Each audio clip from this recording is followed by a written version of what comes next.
Hello friends, आज हम लोग मराठी सुलभ भारती इयत्ता 7वीं का लेसन नंबर 14 संतवाणी इसका एक्सप्लेनेशन स्टडी करेंगे। संतवाणी यानी संतों की वाणी।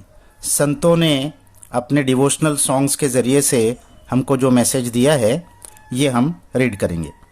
तो पहली संतवाणी है संत जनाबाई की, जिसमें वो भगवान को अपनी माँ समझकर और माँ जैसा अपने बच्चों का ख्याल रखती है, तो इसी तरह भगवान भी हमारा ख्याल रखते हैं, ये बता रही है।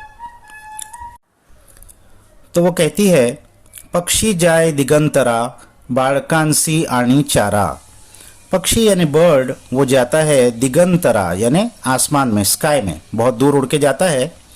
और बाळकांसी आणि चारा अपने बच्चों के लिए चारा लाने के लिए, खाना लाने के लिए। यानी पहला एग्जाम्पल वो पक्षी का दे रही है, वो अपने बच्चों को चारा लाने के लिए बहुत दूर आसमान में जाता है, बहुत मेहनत करता है। दूसरा एग्जाम्पल वो देती है, घार हिंडते आकाशी झाप घाली पिल्लांपासी। घार यानी ईगल उड़ती है आसमान में, और झाप घाली यानी झेप लगाती है, डाइव लगाती है अपने बच्चों के पास। यानी आसमान में बहुत ऊपर उड़ते रहती है, लेकिन आखिर में ममता से अपने बच्चों के पास डाइव लगा के आती है। माता गुंतली कामासी चित्त तिचे बाळापाशी। माँ का एग्जाम्पल देती है, वो गुंतली यानी बिजी है काम में, लेकिन उसका चित्त यानी उसका माइंड वो बच्चे के पास ही होता है, मेरा बच्चा क्या कर रहा है, उसको कुछ तकलीफ ना हो जाए। फिर वो एग्जाम्पल देती है, वानर हिंडे झाडावरी पिली बांधुनी उदरी। वानर यानी मंकी वो घूमता है झाड़ के ऊपर और अपने पिल्लू अपने बच्चे को बांधकर उदरी यानी अपने पेट में, बेली में उसका बच्चा उसको पकड़े रहता है, उसी को लेकर वो एक झाड़ से दूसरे झाड़ छलांग भी लगाता है। तैसी आमासी विठ्ठल माए जनी वेड़ो वेड़ा पाहे। तो वैसे ही हमारी विठ्ठल माए है, वैसे ही हमारे भगवान भी हमारे माँ के जैसे है। और जैसा कि वो वेड़ो वेड़ा यानी बार बार हमको देख रहे हैं, यानी जैसा ये सब जानवर अपने बच्चों का ख्याल रख रहे हैं, वो भी हमको बार बार देखकर हमारी हर ज़रूरत पूरी कर रहे हैं। दूसरा अभंग है संत तुकाराम का, और इसमें इन्होंने भोंदूगिरी यानी ढोंगी जो साधु होते हैं उनसे सावध किया है, उनसे बचने को कहा है। तो वो कहते हैं, ऐसे कैसे झाले भोंदू कर्म करोनी म्हणती साधु।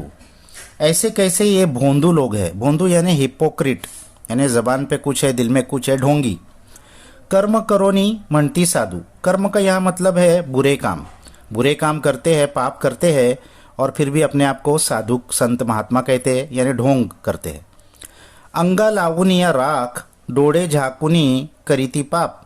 अपने जिस्म पर राख लगा लेते, ऐश मल लेते हैं अपने आप को साधु बताने के लिए, लेकिन असल में डोड़े झाकुनी आंखें बंद करके पाप करते हैं, सिन करते हैं, गुनाह करते हैं।